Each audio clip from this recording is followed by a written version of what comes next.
Cookery Grade 10, First Quarter. Lesson 2, Learning Outcome Number 1.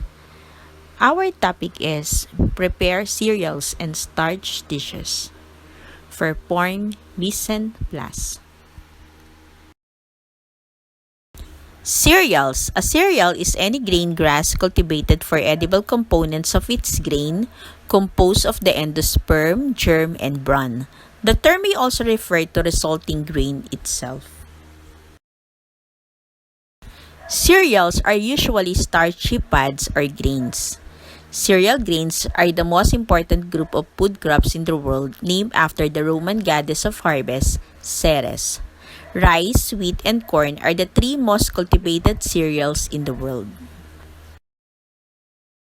Starch, on the other hand, exists in the nature as the main component of cereals and tubers. In manufactured and processed foods, it plays an obvious role in achieving the desired viscosity in such products as cornstarch pudding, sauces, pie fillings, and gravies. Starch is the second most abundant organic substance on Earth. It is found in all forms of leafy green plants, located in the roots, fruits, or grains. Many of the food staples of man throughout the world are basically starchy foods, such as rice, corn, cassava, wheat, potato, and others. Starch is the source of up to 80% of calories worldwide. Besides this significant role, starches have been used in food manufacture, cosmetics, pharmaceuticals, textiles, paper, construction materials, and other industries.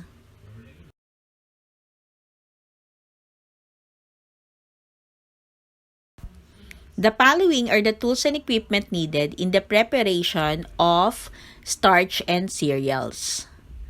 The success of cooking starch and cereal dishes depends on the proper tools and equipment used in the preparation of the food. The preparation of starch and cereal dishes requires the various tools and equipment as follows. Each tool must be used according to its function. First is the mixing bowl. It is used when preparing cake mixture, salad, creams, and sauces. Sifter. It is used for separating coarse particles of flour, sugar, baking powder, and powdered ingredients to retain finer texture.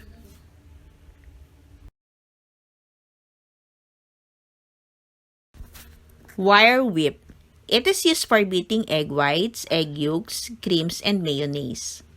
Wooden spoon. Used for mixing creams, butter, and for toasting salads. Slatted spoon. Used to separate solid particles from soup. Also for stirring purposes, such as making egg white fine in texture, for bird's nest soup, and for mock nido soup.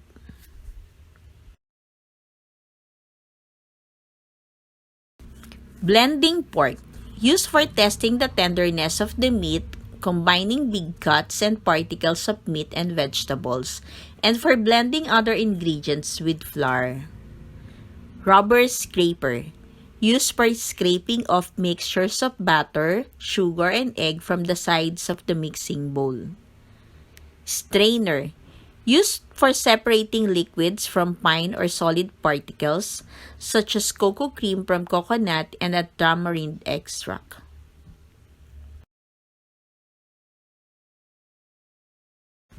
Tongs. Used for handling hot foods.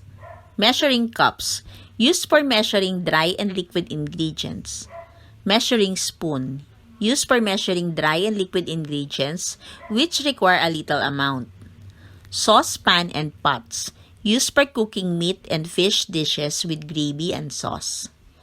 Kettle and rice cooker. Used for cooking rice and other foods.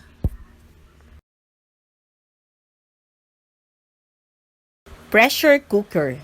Used for tenderizing or cooking meat, chicken, and other grains or legumes, such as mongo and white beans in a lesser time.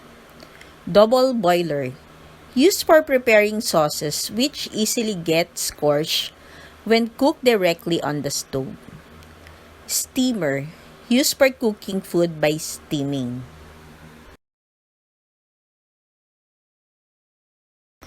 Colander, a perforated bowl of varying sizes made of stainless steel, aluminum, or plastic. It is used to drain or wash ingredients from liquid. Canister, a plastic or metal container with a lid that is used for keeping dry ingredients. Butcher knife, used for cutting, sectioning, and trimming raw meats. Chanel knife, a small hand tool used generally in decorative works such as making garnishes.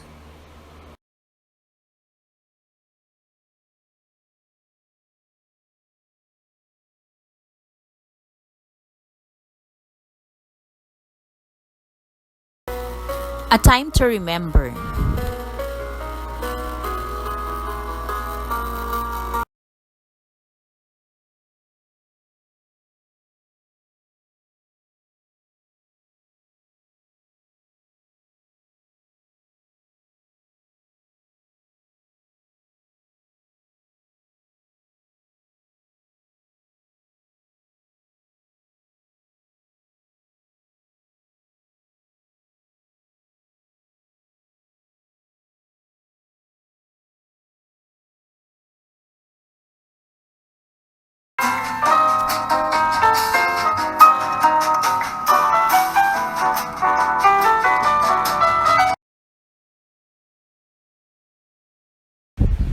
This is Maylene Huliganga. Thank you for watching.